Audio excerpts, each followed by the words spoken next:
Have you ever had a client that came from the e-commerce space?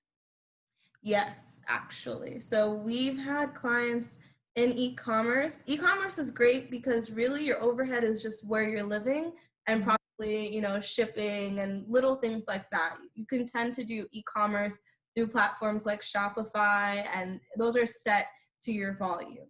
So it helps make it a lot easier for us to say yes to. Okay. All right. For all of the small businesses that are in here that I know you sell your products online, that question is specifically for you. hmm have you, MJ? I asked Danielle this question before, but I'm asking you: have you seen companies come to you in regards to an e-commerce platform regarding their business? Anyone pivoting during this time?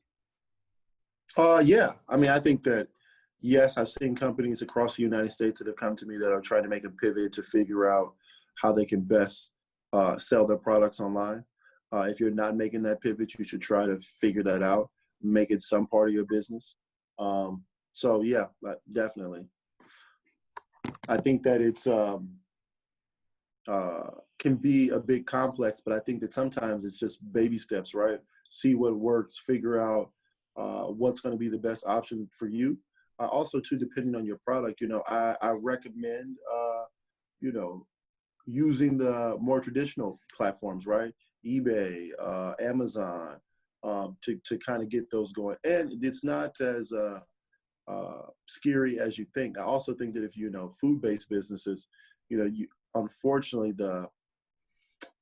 what they bite into your profit is a bit much, but the Uber Eats and DoorDashes and everything like that are not going anywhere.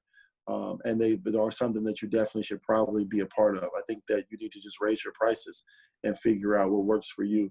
But those can be huge revenue generators. A lot of the businesses that I used to work with in my previous roles, the restaurants that are doing well and surviving or even making more money than they were making pre-COVID, they all have DoorDash, Uber Eats, Postmates, all of those things. Miami is not a cook at home community.